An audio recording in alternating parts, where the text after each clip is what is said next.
Bonjour, dans cette capsule, nous parlerons de la division de nombres décimaux. Voyons d'abord la propriété de la division. C'est la suivante. Si on multiplie ou on divise le dividende et le diviseur par le même nombre, le quotient ne change pas. Voyons un exemple avec 500 divisé par 10 qui est égal à 50.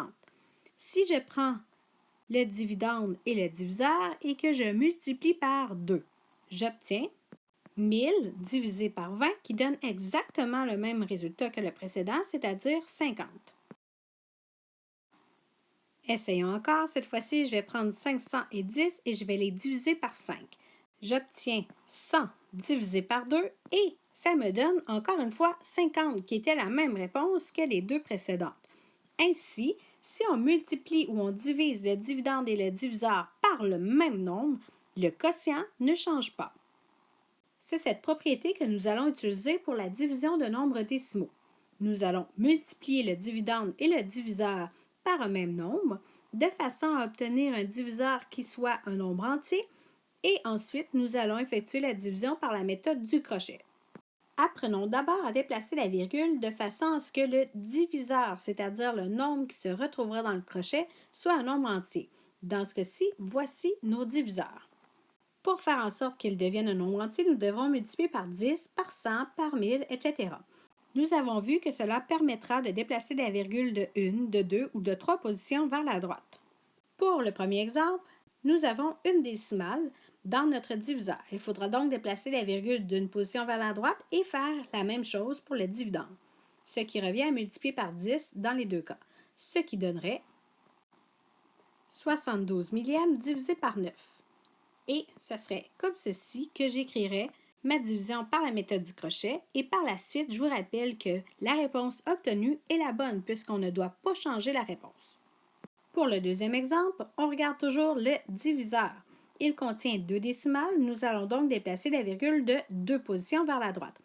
Il faudra faire la même chose ici. Et comme cela revient à multiplier par 100, il faudra ajouter 2 zéros, ce qui donne 1500 divisé par 3. Terminons avec le troisième exemple qui contient 4 décimales dans le diviseur. Il faudra donc déplacer la virgule de 4 positions vers la droite pour le diviseur ainsi que le dividende, ce qui donne 20 000 divisé par 4. J'ajoute un petit quelque chose. Remarquez, le diviseur doit être un nombre entier, mais on n'a jamais dit que le dividende devait lui aussi être un nombre entier. Alors, dès que le diviseur est un nombre entier, on doit déplacer la virgule du même nombre de positions et si le reste est décimal, c'est correct. On va pouvoir le faire quand même comme il faut dans la méthode du crochet. Allons-y avec les exercices suivants. D'abord, on regarde en A où est notre diviseur. Il est ici. Il faut déplacer la virgule de 2 positions vers la droite, ce qui donne 25 160 divisé par 8. Procédons maintenant par la méthode du crochet pour faire la division. Mettez la vidéo sur pause et reprenez-la pour connaître la démarche. Ce qui donne 3145. Peut-être certains parmi vous diront que c'est un très grand nombre.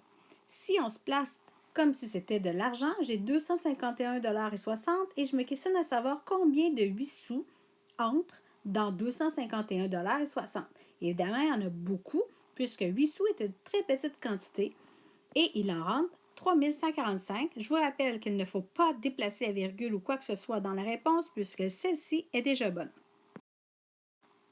Je vous invite maintenant à faire la lettre B, mais j'attire votre attention d'abord que vous aurez à vous arrêter à la position des millièmes. S'il y a un reste, vous devrez mettre des points de suspension.